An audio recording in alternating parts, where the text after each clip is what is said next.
Morning guys, so we've got a decent job on today. We've got a couple of fitted wardrobes to build with shaker style doors in a nice old school building. Very nice house indeed. So I'll just show you what we're doing. We've got one wardrobe there going 950. We're not going all the way to the ceiling because we're going to put a square edge cornice on the top. It's only going to be probably 100mm down from the ceiling. I know what you're saying guys, it should go to the ceiling, but we've got an awkward situation here. We've got a radiator, so this one is going to come from the wall and it's going to come 1.4 to there, so we can still get down the side of the rad to get to that valve, and then we're going to box this dead space in just so that it keeps it in tidy. And obviously you can't buy off the shelf 2.5 or 2.6 actually in this case MDF, so it would look a bit odd going floor to ceiling at that height. So we're just going to come out, across, back in and across, and we're going to cornice that, so at least then it looks like it's running as part of the cupboard. This is just how the client wants it, and it's going to be shaker style doors. So this is where we're working. Got a nice wooden floor to work off, but we've got to do it, we've got to build it all outside because there's no way we're going to get a 1.4 wardrobe up and around all these corners. So as you can see, it's quite tight and it's got to come in through the back door in that corner.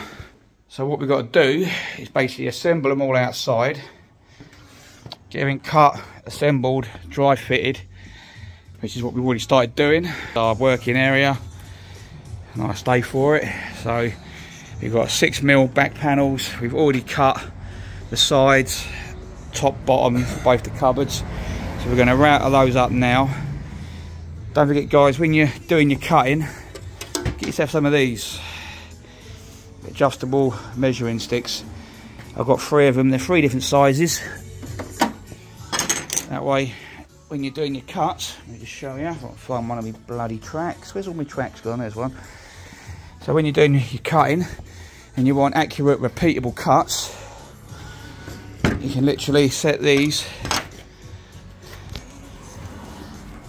so you can actually do this with your cuts every time. Make sure that way you know every cut you do is exactly the same every time. So I've got 3 of those, and I've also got this one for my bigger cuts. So when I'm doing long lengths or I need a big cut down there and I need to repeat ones, that adjusts and you can do it either way, and it pretty much covers every measurement. Really handy bits of kit, especially when you're working on site like I am, where you have to do everything on site. I don't have a workshop, unfortunately, much as I'd love one, because they save me a lot of aggro. But yeah, this is what we're doing today guys, so stay tuned for part 2 and we'll start getting these carcasses assembled. Okay guys, so we're going to get ready now to put our back slots in. So basically we don't want our backs just pinned to the back of the this is like the tops. We don't want it pinned just to that edge, so we're going to use a router. We're going to use one of these 6.5mm router bits, and we're literally going to cut a little groove in all the way down here, and that way when our back panel goes in, it won't be flush, it'll be inset, but it gives me plenty of room to get a fixing on it. Okay, once you've got meat in it,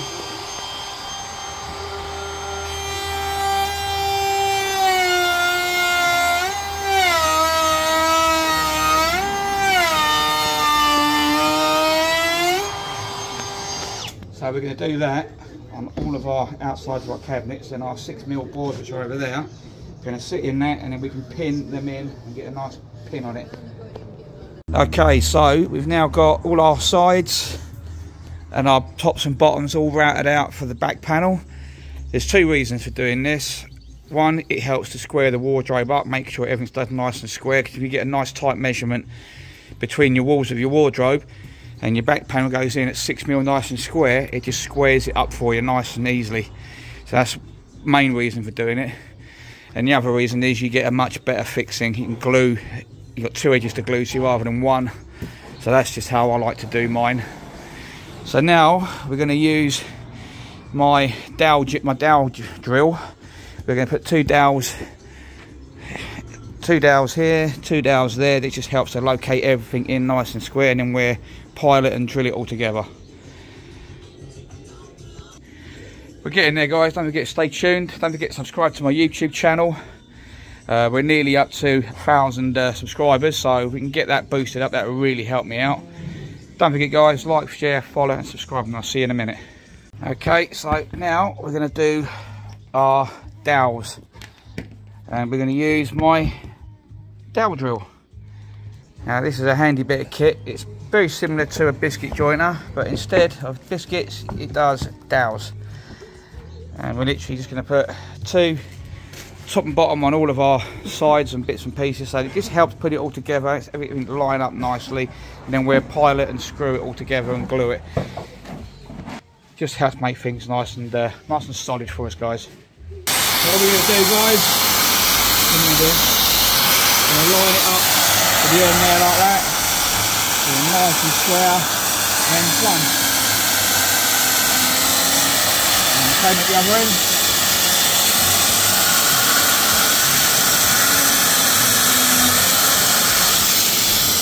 And there we go.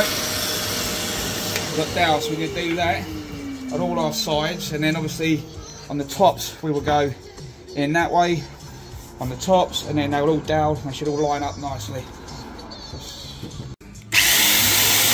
Top and bottom.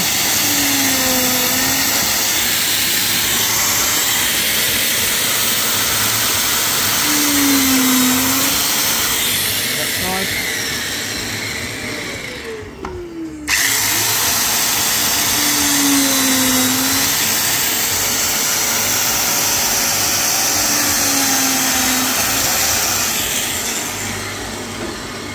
So minor cock up, I cut the tops and bottoms to the exact size of the wardrobes. I didn't take into account the 18mm sides, so I've now got to reduce all my tops and my bottoms by 36mm so that I get the exact size opening I want.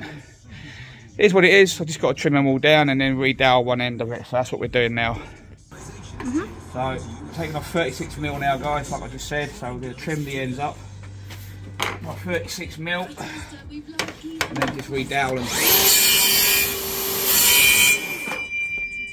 be honest with you, I'm glad I realised now, and not when we're trying to put it all together, because I would have got it all upstairs and it wouldn't have fitted. So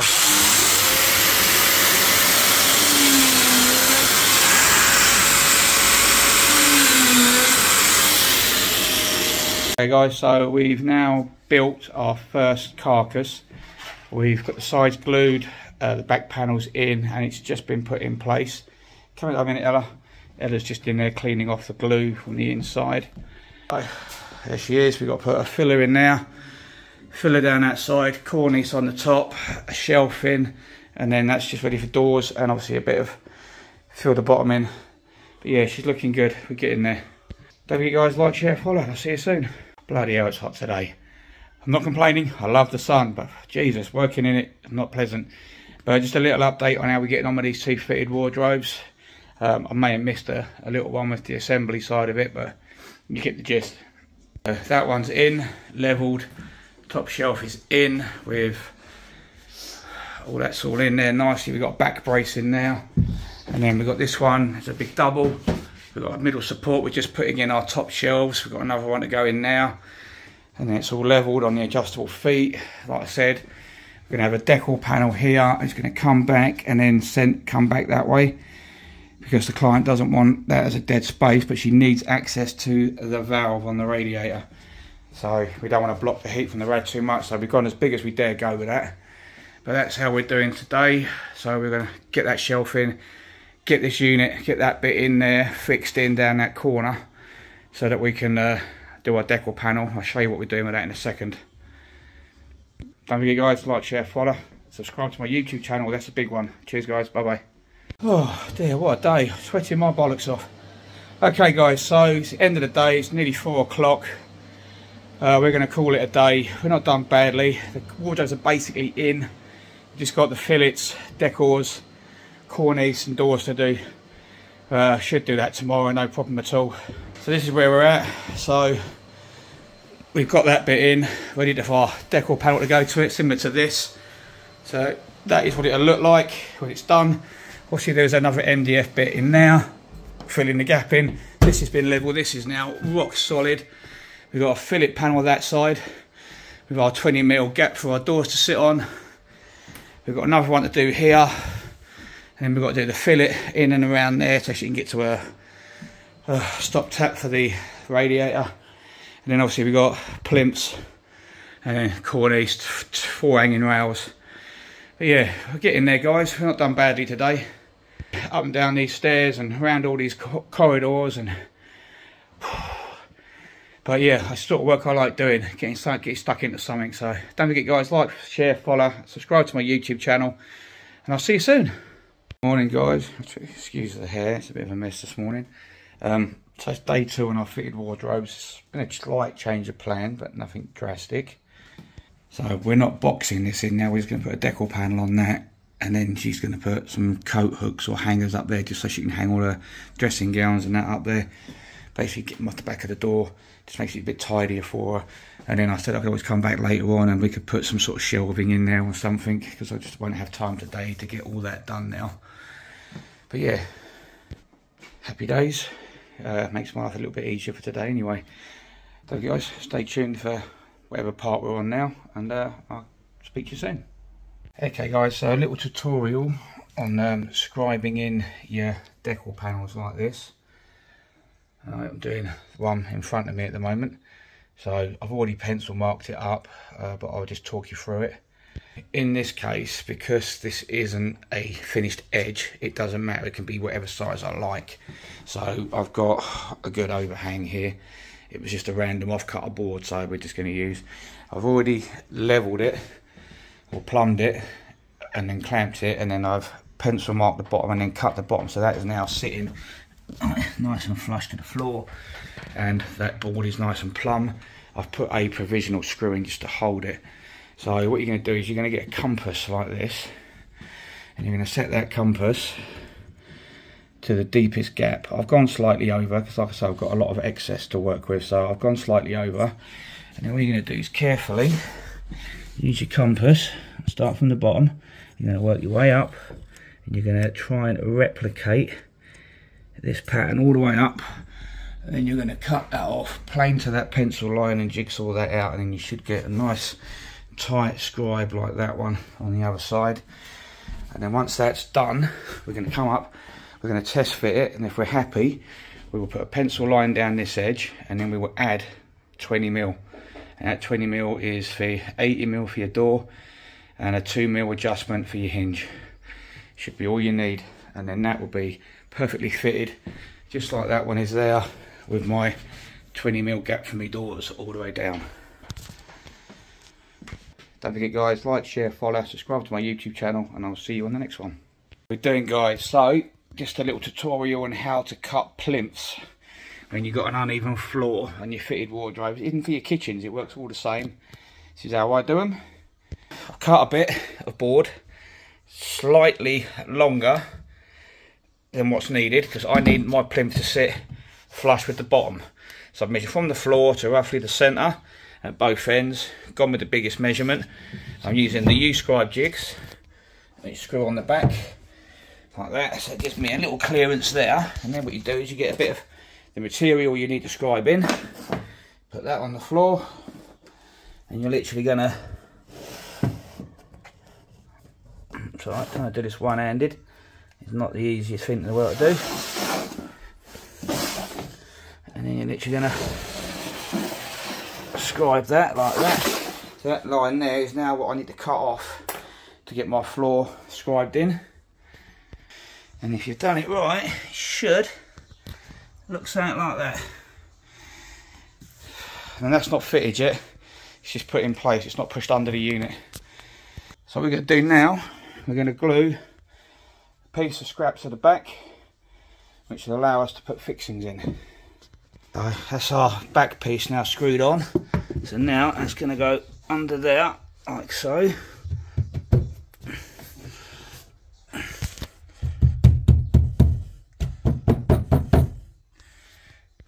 And there you have it. Once you're happy, You've got your 20mm gap all the way through, and you've got it all nice and flush. You can pin that edge and screw the top in, and that's your click plate plinth all done. Don't forget guys, like, share, follow, subscribe to the YouTube channel, and I'll see you on the next one. Okay guys, so the cabinets are basically finished all by the doors, which we are now working on. I'm using 18mm, and what we're going to do is we're going to cut a square out there, another square out there, and then we're going to recess with the router a groove on the back, and then we're going to glue in 6mm panels. I've been having issues doing my old method with 12 and 6mm. I had one door bow on me recently when it was painted, so I'm going to try this method and see how it goes. I used to do this method a long time ago, but yeah, stay tuned for that. So at the moment what we're doing is, we know our big wardrobe is 141 centimetres or 1410mm. So we've got to divide that by 2, and that'll be our door, and then we've got to take a few mil off of that to allow for opening and closing gaps. So I'll probably take an extra 5mm off, so I'll divide this by 2, take 5mm off, and that'll be my door. And then I'll measure the height, which is 2.3, take 5mm off, that's my opening gap, and then I can trim it and adjust it from there. Okay, so we cut our door to size, so now I'm going to run around the edge with a router and just put a half round on, which is that bit of kit there.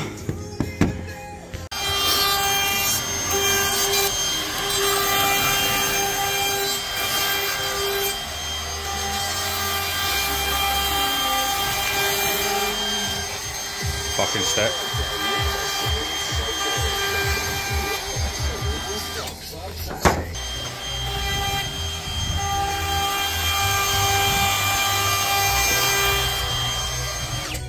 Sort out the hinges. Okay guys, so we're going to set our hinges out, 150 from top, 150 from bottom, and then we've equally divided the set. I mean, so I've got 4 hinges per door, and we're going to use this bit of kit, which will set the exact distance for the hinge holes. So as you can see, you've got a little arrow there which lines up with your pencil line, and you've got like a little lug there which locates it dead distance, and then a locking clamp, and then just drill away. Obviously this is preset to a depth as well.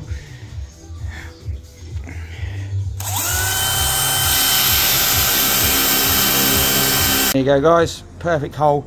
Do that 3 more times, and then that's this door. We're going to hang it, we'll cut the other one, we'll hang it, we'll do any trimming that needs to be done, make sure the doors look nice and square, and then we'll look at cutting and doing the shaker style sections. Okay guys, I'm out of breath because I'm down these bloody stairs. So to mark out the hinges, we sit the door on this packer, which is a 3mm, I do believe. Yep, 3mm packer. So sit that on that 3mm packer, and then where I've got that line, you mark the corresponding line on your doors frame, up there and all the way down. And then I've got this little jig, it butts up to the frame there, and you go tight to this hole here with a 4.5 or 3.5 drill bit, and then you go back in again afterwards with a 5mm. We're going to sit this so it sits dead true. You can eye the line through that little hole there, and then we drill our holes, which I can't do holding the phone, holding that and drilling, so you just got to take my word for it guys. As you see, we've got our pilot, so now we go with a 5mm, not all the way through because you don't want to see the screw holes.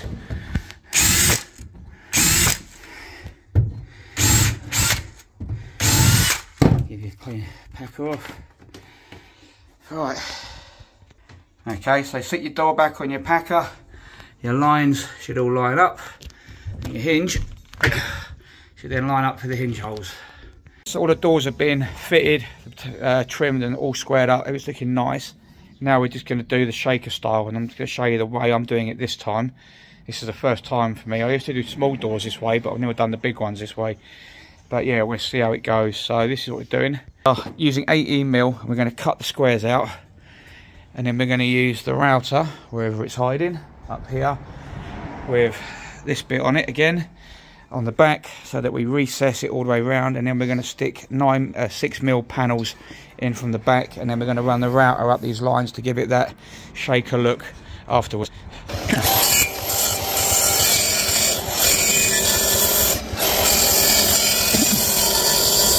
Okay guys, so we've now cut the back out, cut our panels out, so we're now going to go around with the router.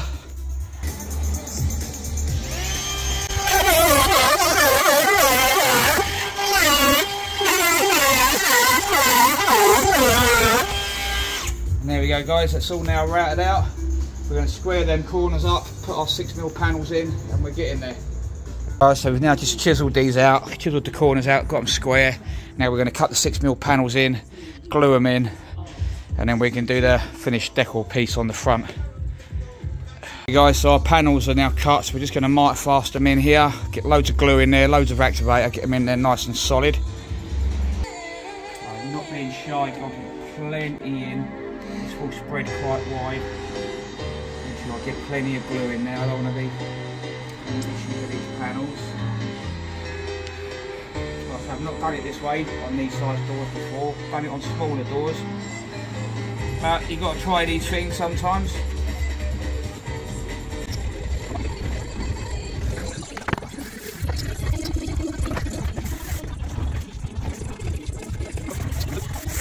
Okay guys, so officially finished. Happy client, it's what we like. So, and here's the finished result on the doors. Got a little hole drilled for knobs. All opens up lovely. We've caulked the back of the panels in, make it a bit easier. I should have took that sticker off, but I forgot. But it's all good.